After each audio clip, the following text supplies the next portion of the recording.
Hi అండి. ఈరోజు మీకు సైజ్ బ్లౌజ్తో బ్లౌజ్ కటింగ్ ఎలా చేయాలో చూపిస్తా. ఇక్కడైతే నీట్గా ఒక లైన్ కొట్టేసుకోండి. ఏవైనా హెచ్చు తగ్గులు ఉంటే నీట్గా కట్ చేసుకొని ఖర్చు కోసం ఒక లైన్ కొట్టుకోండి. ఆ తర్వాత సైజ్ బ్లౌజ్ తీసుకొని సైజ్ బ్లౌజ్ పొడవు ఎంత ఉందో ఇప్పుడు నేను వీడియోలో చూపించినట్టు పొడవు చూసుకొని ఒక లైన్ కొట్టుకోండి. కొట్టుకున్న తర్వాత బ్లౌజ్ని 4 మడతలు వేయాలండి. 4 మడతలు వేసి పట్టుకొని ఇక్కడ చెస్ట్ మార్క్ అనేది చేసేసుకోవాలి. అప్పుడు మీకు సైజ్ బ్లౌజ్ ఎలా ఉందో అలాగే కరెక్ట్గా వస్తుంది అన్నమాట. దానికి ఖర్చు పైన ఒక లైన్ కొట్టుకోండి కుట్టు కోసం. ఆ తర్వాత నడుము ఎంత ఉందో అంత పెట్టుకొని ఇంకొక 1 ఇంచ్ ఇక్కడ డాట్ల కోసం ఎక్స్ట్రా పెట్టుకోండి. ఇక్కడి నుంచి ఇక్కడికి ఒక లైన్ కొట్టుకోండి. మీకు ఈజీ మెథడ్ కావాలంటే ఇలా సైజ్ బ్లౌజ్ మాత్రం కరెక్ట్గా ఉండాలండి, అది గుర్తుపెట్టుకోండి. ఇక్కడ నెక్ కోసం మీడియం సైజ్ బ్లౌజ్ కాబట్టి నెక్ లోపలికి 2.5 పెట్టిన, మనకు రెడీ షోల్డర్ ఎంత రావాలో 3 పెట్టిన అనమాట. మొత్తం 5.5 పెట్టిన. ఆ తర్వాత చూడండి బ్లౌజ్తో ఇలా చూసుకొని ఆర్మ్ హోల్ రౌండ్ అనేది నేను ఇక్కడ చూడండి ఇలా చూసుకోండి. ఒకసారి ఇందాక చూపించినట్టు చూసుకోవాలి, ఇంకోసారి పైనుంచి ఆర్మ్ హోల్ రౌండ్ మళ్ళీ చంక రౌండ్తో కూడా చూసుకోవాలి. 2 విధాలుగా చూసుకోవాలి ఆర్మ్ హోల్ రౌండ్ అనేది. ఇక్కడి నుంచి ఇక్కడికి డబ్బా కొట్టుకోండి. కొట్టుకున్న తర్వాత ఇక్కడ ఒక 1 ఇంచ్ చూసుకొని ఇక్కడ నేను నెక్ డ్రా చేస్తున్నాండి. 2.5 పైన పెట్టినాం కదా, మీకు సేమ్ కావాలంటే కింద 2.5 పెట్టుకోవచ్చు, లేదంటే కొంచెం బ్రాడ్గా రావాలంటే 3 పెట్టిన అనమాట.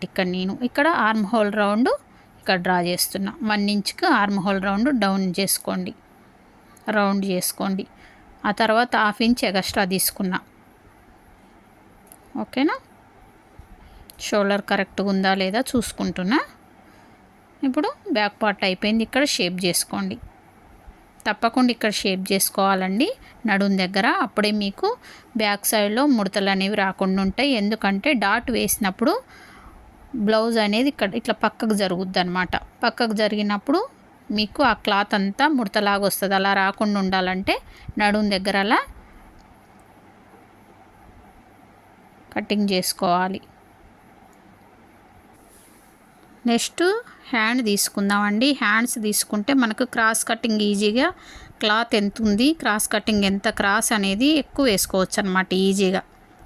బ్యాక్ తీసుకున్న తర్వాత మీరు వెంటనే హ్యాండ్స్ తీసుకోండి. చూడండి మనకి సైజ్ బ్లౌజ్ ఎంత ఉండాలో అంతే ఉండాలి అంటే సేమ్ ఆ సైజ్ బ్లౌజ్ వేసి మీరు ఇలా కటింగ్ చేసుకోండి. ఇక్కడ చేతి పని కోసం క్లాత్ వదిలినండి నేను. ఆ తర్వాత కొంచెం పొడవు పెంచుకుంటున్నా. పొడవు పెంచుకోవడానికి కొంచెం ఎక్కువ తీసుకున్నా అనమాట. ఆ తర్వాత హ్యాండ్ పొడవు ఎంత ఉందో అంతే, సేమ్ బ్లౌజ్ పొడవు ఎంత ఉందో అంతే తీసుకొని ఇక్కడ ఆర్మ్ హోల్ రౌండ్ దగ్గర 2.5, సైజ్ బ్లౌజ్కి 2.5 ఉందండి, అంతే తీసుకున్నా అనమాట. ఆ బ్లౌజ్ బాగున్నప్పుడు సేమ్ అలాగే తీసుకోవచ్చు. బ్లౌజ్ బాగాలేకపోతే మనం మార్చాలి. ఇప్పుడు చూడండి ఇలా కటింగ్ చేసుకొని అక్కడ ఒక కచ్చిక పెట్టుకోండి. సెంటర్లో కూడా పెట్టుకోండి. ఒక రెండు భాగాలు విడదీసుకొని ఇక్కడ లోసంక అనేది ఇలా ఈజీగా కటింగ్ చేసేసుకోవచ్చు. ఓకేనా? ఇది లైనింగ్ లేకుండా కుడదామని చెప్పేసి మెయిన్ క్లాత్నే చేసేస్తున్నా. కాటన్ బ్లౌజ్ కదా. ఇప్పుడు చూడండి ఇట్లా వేసుకోండి. దీన్ని మన వైపు అయినా వేసుకోవచ్చు, అటువైపు అయినా వేసుకోవచ్చు. ఎట్లా వేసుకున్నా ఒకేలాగా వస్తుందండి.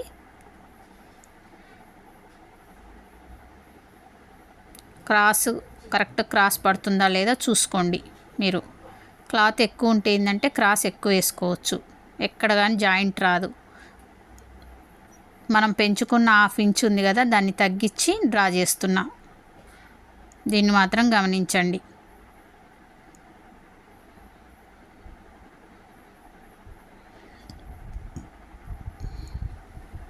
ఇప్పుడు లోసంకని ఇలా డ్రా చేసుకోవాలి. అది ఖర్చు దాకా అది లోతు తీయొద్దండి. మనకు కరెక్ట్ కొలత ఎక్కడ ఉందో అక్కడ వరకు తీయాలి. ఇక్కడ నెక్ ఏమో ఇక్కడ ఫ్రంట్ సైడ్ ఎక్స్ట్రా ఎక్కువ వచ్చిందండి. అది ఎలా వచ్చిందో నేను సరిగా చూసుకోలేదు, అందుకని మళ్ళీ బ్యాక్ పార్ట్ వేసి ఒకసారి చూసుకున్నా. మళ్ళీ నెక్ ఇప్పుడు చూసుకుంటున్నా అనమాట. ఇక్కడ మీరు డాట్ కోసం కొంచెం వదలాలి, కింద ఖర్చు కోసం పైన ఖర్చు కోసం అన్నీ చూసుకొని ఇలా డ్రా చేసుకోండి. ఆ తర్వాత చూడండి చెస్ట్ పాయింట్ చూసుకున్న తర్వాత మీరు 1.5 డాట్ ఇచ్చినమాట నేను. ఆ తర్వాత మీకు నడుము వస్తుందా లేదా ఇలా బ్లౌజ్తో సైజ్ బ్లౌజ్ ఉంది కాబట్టి సైజ్ బ్లౌజ్తో చూసుకోవాలి. తర్వాత ఈ డాట్ని క్రాస్లో ఇస్తే చాలా షేప్ అనేది బాగుంటుంది. ఇప్పుడు ఈ 4వ డాట్ కూడా క్రాస్లో ఇవ్వాలి. ఇప్పుడు చూడండి, ఇప్పుడు ఆర్మ్ హోల్ రౌండ్లో నుంచి వచ్చిన డాట్ ఉంది కదా, ఆ డాట్ వేసిన తర్వాత మీకు బ్యాక్ యొక్క ఆర్మ్ హోల్ రౌండ్, ఫ్రంట్ యొక్క ఆర్మ్ హోల్ రౌండ్ సేమ్ రావాలండి. అది మాత్రం మీరు తప్పకుండా చెక్ చేసుకోవాలి. ఆ తర్వాత ఫ్రంట్ పార్ట్ని ఇలా నీట్గా కటింగ్ చేసేసుకోండి.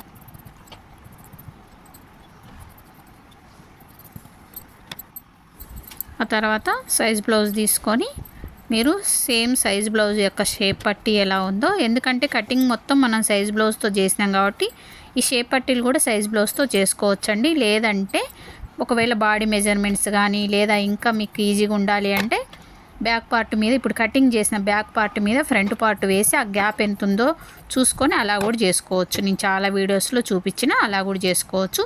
ఇప్పుడు ఇవైతే 4 కావాలి కాబట్టి, ఎందుకంటే మెయిన్ క్లాతే లైనింగ్ వేయట్లే కాబట్టి 4 తీసేసుకున్నా.